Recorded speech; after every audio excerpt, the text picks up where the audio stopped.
Buckers, idiots, you might say. At least that's what apparently this band is called. A band who's bringing us a song called Beyond the Horizon. Look, okay, I have to be fully open with this. This is an exciting one for me. We're looking at a Korean band here. I know nothing about this band. It was brought up in my Discord, in the Discord for this channel, and I just immediately was kind of intrigued because the way it was presented and what you see when you look at this image is basically a band who look like they're very much would be in place with a lot of the Japanese bands who we follow mostly on this channel.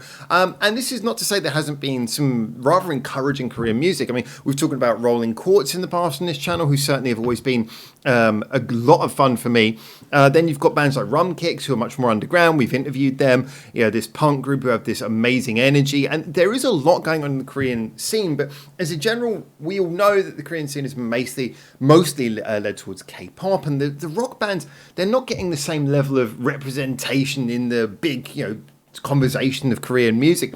And of course, Japan has been producing such amazing music in this genre, in this style. So as a result, I'm here excited to check out what this is, because it looks like it might be a band who are in the style of a lot of the bands we like from Japan, the sort of the Scandals, the Silent Sirens, but also younger bands. I talk a lot about Candid, who are obviously a band who I love and have worked with a lot.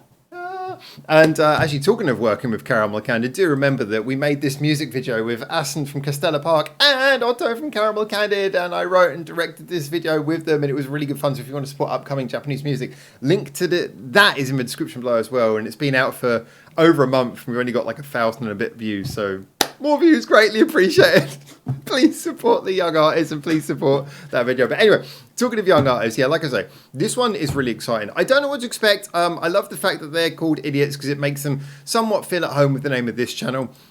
But, I'm not going to hold them to I don't have an expectation. I just kind of want to hear something from Korea where I go, yeah, okay, the rock scene's going to be good. Like Rolling Quartz, like I say, they are brilliant. But obviously they, to a certain degree, have had a little bit of this sheen to their image that almost looks a bit K-poppy, almost like they're trying to appease that, at least visually a little bit. But they've been sounding great, and I've been really enjoying them. Rum Kicks have obviously been outsiders, brilliant, but very much on the outside. So I just want to see some signs that, just Korea's got a rock scene that is its own. And look, I'm excited. Let's check it out.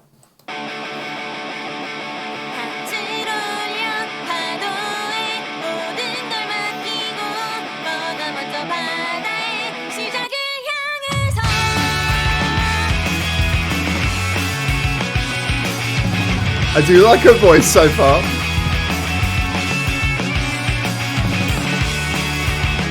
Good energetic start. All right, let's see where this goes. And of course, they're performing in the void, just like all young Japanese bands have to at some point.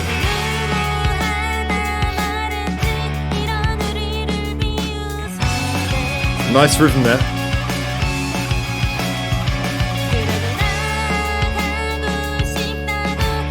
Yeah, I really like her voice. Check out that bass line.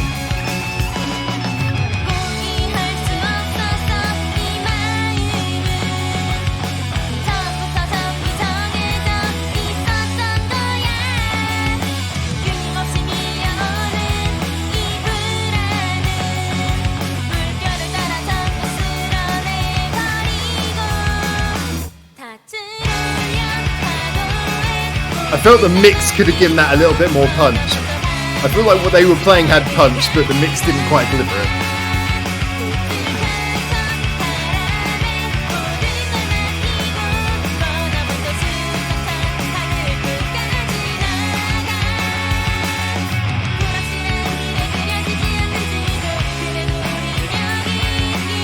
Glad for that post-chorus there.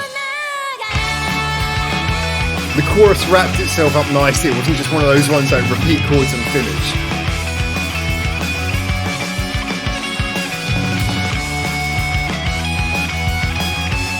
This is a very punk guitar solo and I'm fucking all there for it.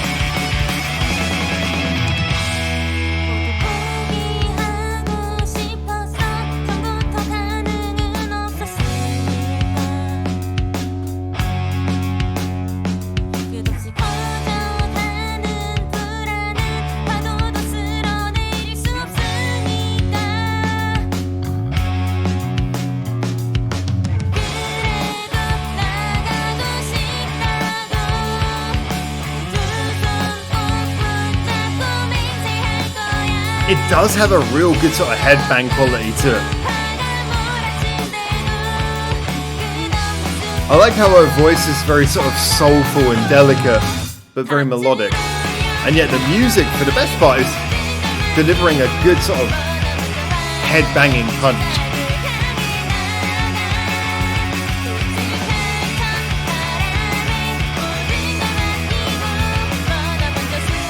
I almost feel like it could be a Pedro or Uni D kind of thing.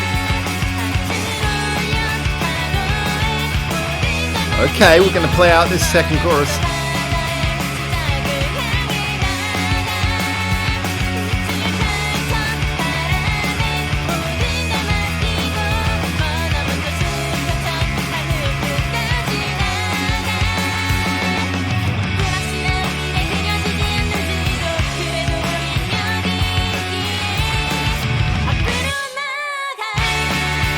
I feel like this song's got like a kind of a nostalgic heart underneath it. As much as it rocks, I do feel like there's you can feel a sort of slight nostalgia or pain to the lyrics and the delivery.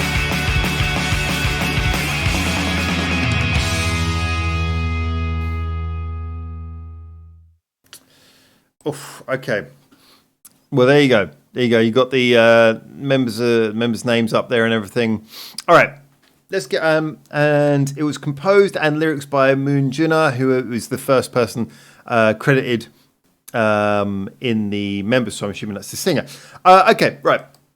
Let's break this down. First things first. That's kind of important. I'm not one of these people who write off a band just because they have staff writers. It happens. But I am very glad to see they write their own songs because it adds this sense of encouragement. Now, of course, this is where we get into that area where I don't want to be sort of comparing this against, based on where it's from. But we do have to be honest. If this was coming out in Japan, would I like it? Yes, I would. I would actually like this.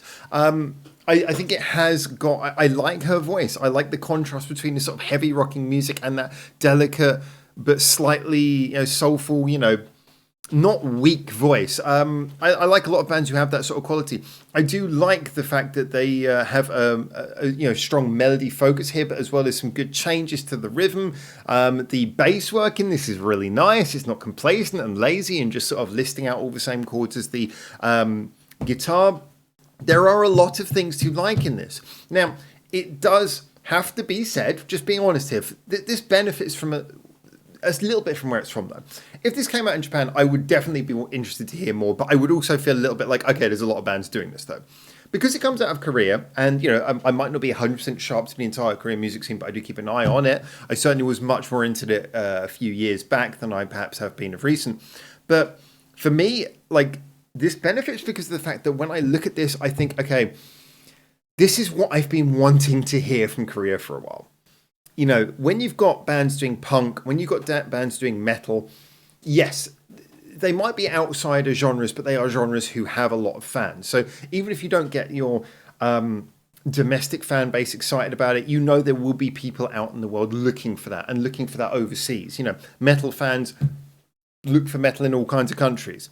Same thing for punk fans. So these are very international genres because they're niches. When you listen to this kind of thing, though, this is that kind of sort of pop, rock, melody-focused, could well be in the charts kind of music, where it's harder that it doesn't have so much niche appeal. It's more just generally accessible stuff that you kind of would hope and expect would have a good audience of people who just like good melody-based music. It's basically the modern descendant of rock and roll in a way, And so it's the sort of thing where you want it to do well, but it's an indicator usually when you have good music like this, good guitar music, good guitar bands who have a slightly poppy feel, it's an indicator that there's something healthy going on in that music scene. Because when you have that kind of music going on, it means that the general public are interested in bands. They're interested in, musicians. It's bands as a general could tend to come up in scenes where, there are maybe a lot of people playing music. There's a lot of live house and stuff. Now, that's all a generalization, but I think it's kind of true. I mean, a lot of people would, I think, agree. When you look at a lot of the Western scenes, certainly when I was working with live music in places like London, it was very apparent that as music started to get a little bit more dumbed down as a general in the general audience, we lost a lot of the music venues, and just in general, the rock music of this kind, not heavy music, just this kind of more accessible style of rock music stopped appearing in the mainstream, in the charts. It's not like a turn of a century. You had stuff like Blink 182, whatever, and what you thought were those bands, they were still bands. And then as time went on, there was less and less of that, and more just everything is Taylor Swift and Beyonce and Drake and this kind of stuff.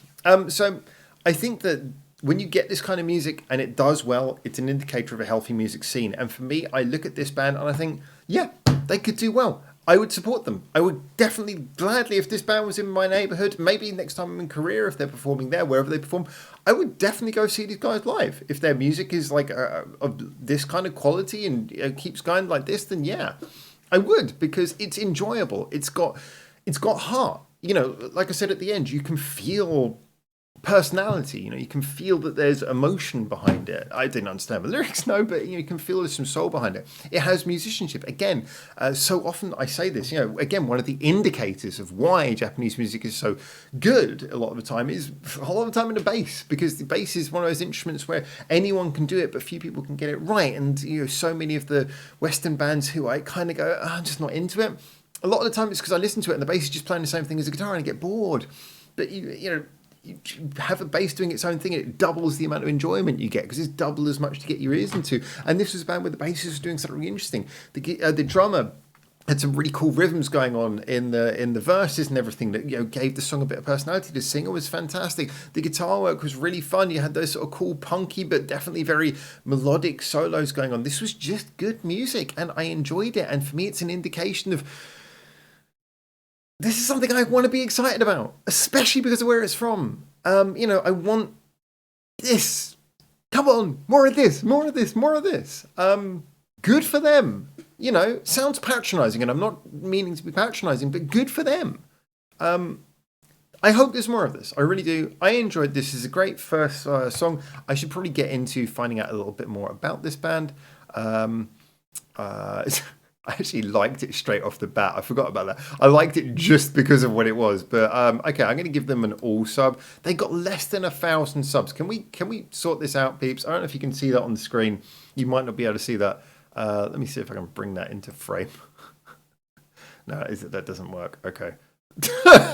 They got less than 1,000 subs. Go sub to them now. 971 subs they got at the moment. What an awesome band. Like I said, I like it purely on what it is. I only got 8.3 thousand views, but I think not only do I like it on what it is, but it paid off. It absolutely was everything I wanted it to be. Go check it out. Idiots, fuckers. And yeah, until I hopefully see you here in Japan for the next one of these. For now, enjoy this. Remember as well, if you're enjoying this kind of music, remember to check out the music video that I made with ASSUN and Otto. Please listen to it again if you've already heard it or listened to it the first time. I'm sure if you like upcoming music, you'll like this. My phone nearly made me jump out my skin. And for now, ciao, ciao.